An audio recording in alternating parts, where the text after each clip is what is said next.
Welcome back, everybody, to my channel here on YouTube. I haven't done much over on BitChute lately just because of time and being busy with living life overall. And I wanted to discuss something that is, out there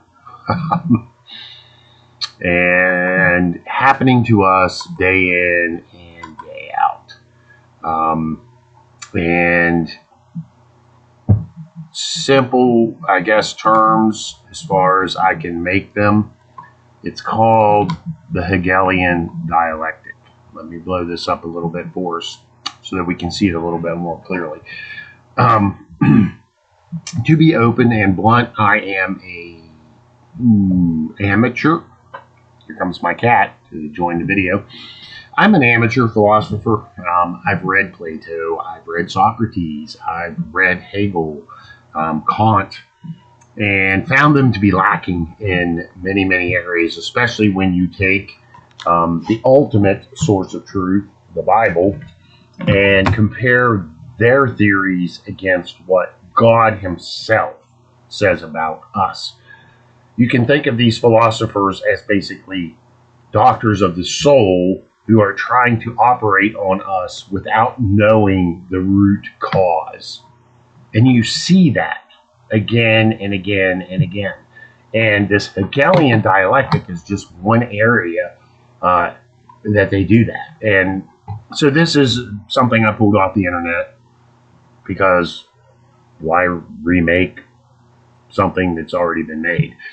The Hegelian dialectic is where the ruling elite create a problem, anticipating in advance the reaction of the population to this created crisis. I would insert created here because the ruling elite created the crisis, and thus conditioning the people to call for a change. Or even if the people don't call for a change, the government will then step in and say, aha, problem, solution, ignoring the fact that they created the problem themselves, and knowing that most of the population is not going to acknowledge that the problem was created by them. So why did I think this was worthwhile? Now I know. Before we even move on here, let me expand on this a little bit. There are going to be so-called philosophers who come in and go, "That's not the Hegelian dialectic." It is. Period.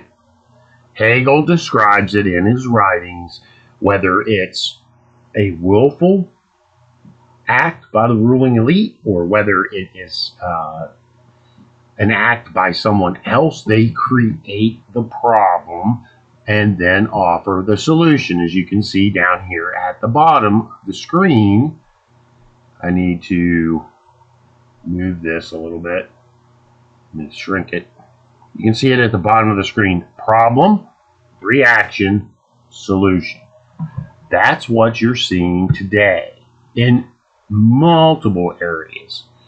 Most of us look at our government as being a good thing, when in reality, all that government is doing is creating problems, creating solutions to the reaction to the problem.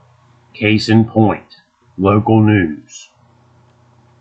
This is from my local radio station.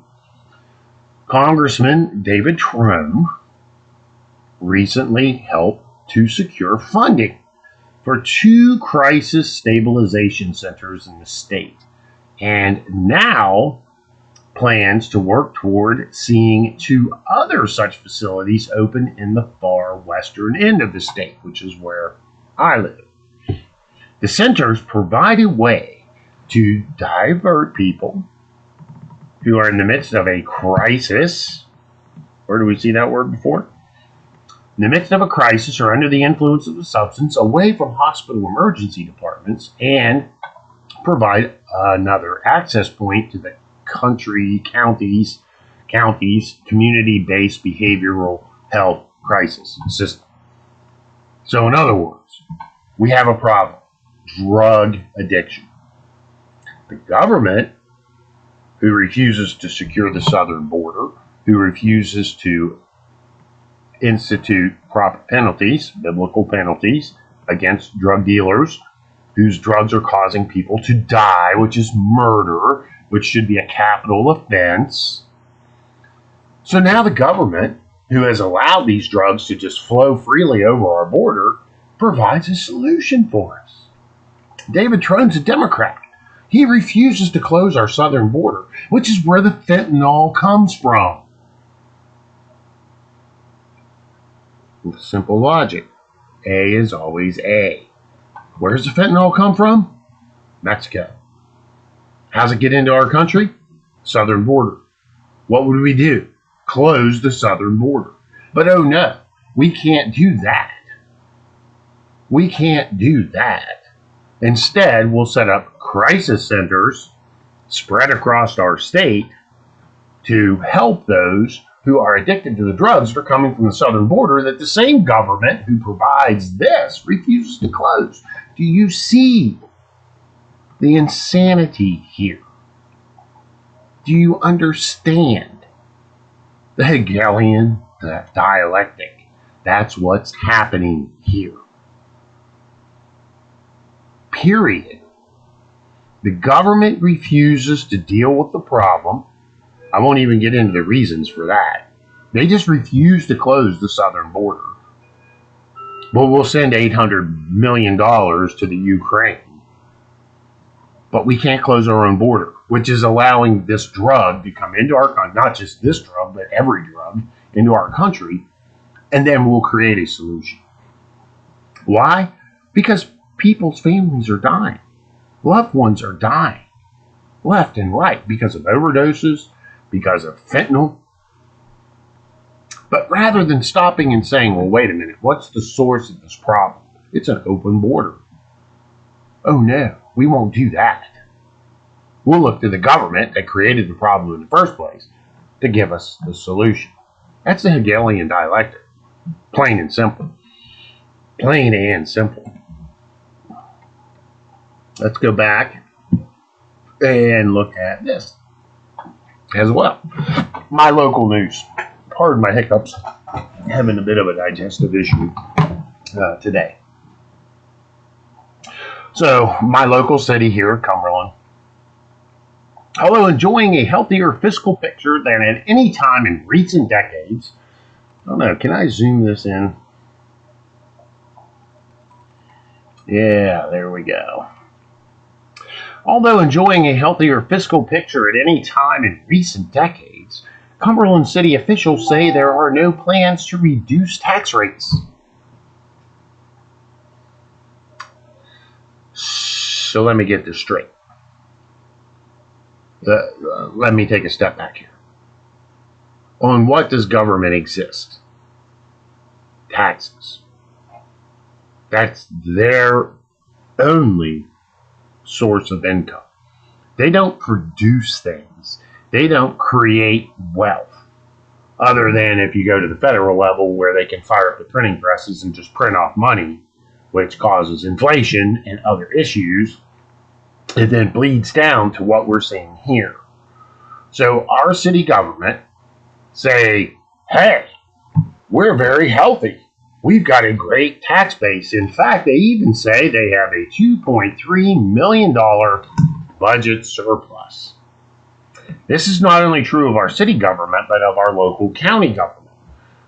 The question that should come to your mind is, where did that surplus come from? And it wasn't your taxes. It was the federal government printing off COVID relief funds and then scattering the wealth to these local government entities, the county government and the state, the county, and local government. This didn't just appear. It came from somewhere. Where did it come from? The federal government saying, oh, we need more money. Let's just print some off. Why do you think prices are going up? Why do you think inflation is going up? Because our government just keeps printing off money. And then the state, the county, and the local governments feed off that with no ability to stop it. But you and I will continue to pay the high gas prices, the high prices in the grocery store. I just went to the grocery store this morning. I saw what the prices are looking like, and it ain't pretty. Without going into it, it ain't pretty. Coffee alone, 6 months ago, was about $4 a can. Now it's over $8 for the same can. 6 months, it went up 50%. But oh no, here's our city council. They have a $2.3 million budget. And they say, you know what? That's good, but let's be cautious. We're going to maintain the real property tax rate at 1.0595%, declining to accept a state formulated constant yield rate of 1.0354%, which have resulted in maintaining the exact same level tax rate as the year before, but because they want to be careful, they're just going to maintain the tax rate, which means we'll keep paying the same taxes, although that means more money out of our pockets. And then they point out that they did receive an infusion of $20 million in Federal American Rescue Plan Act funding. If they hadn't have gotten that, they would have been operating at a deficit. They wouldn't have this $2.3 million budget surplus. You know, what's the solution here? I'm not sure, because we've created a government that is dependent on the higher powers. The state, the local, the county governments are all dependent on this federal funding that came down from above to them. And regardless of the fact that it's devaluing our currency immensely, these cities and these county governments are unable to do anything other than just accept the money in and then maintain the same tax rate on us, even though money's not the same value as it was before all this happened.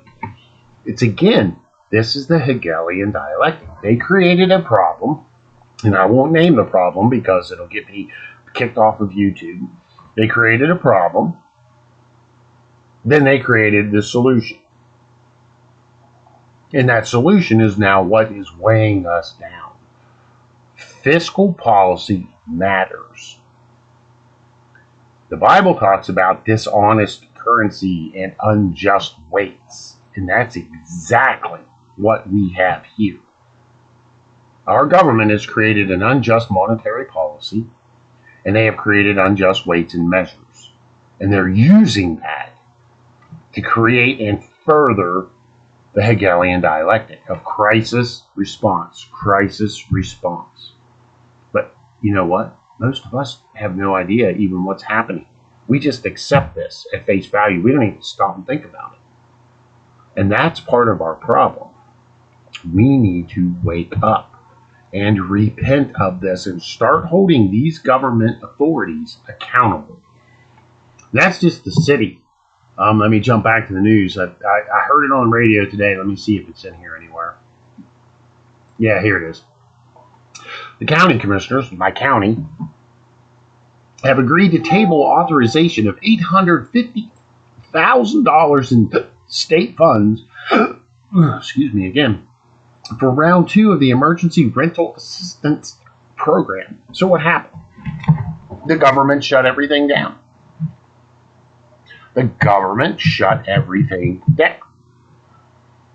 So people didn't go work. They didn't make money. So the renters didn't pay rent. So the landlords are now stuck, wondering if my renters aren't going to pay rent. How do I make ends meet? It's another government-created crisis. Period. They created this crisis. And then they offer a solution. Hey, we'll give you money to help with the rental assistance program that we created. Now, our county commissioners, I have to give them kudos here, expressed frustration with this. And basically, we're like, get to work, people. Go back to work. The problem is that we're still rewarding people for not working. We give them all kinds of money and funds and support that a working guy like me just don't have access to. But here we are. Another government-created problem here with a reaction, the landlords, and then the government offers a solution. What a fantastic world we live in, when we live on lies and deceit and falsehoods, and then claim to be of a high moral character. Thankfully, at least the county commissioners spoke up here and said, it's time for you people that lost your job as a result of this thing, get back to work. Every business I go to has a help wanted sign up in it. There's no excuse to not be working. But yet, government's still funneling these funds down as they continue to print off money to support the problem that they created. Wake up, people. Wake up. This is just one area we need to repent of. It's theft, it's fraud, it's lying, it's immoral. And our government is guilty, and so are we, because we let it happen. Wake up. Have a good day.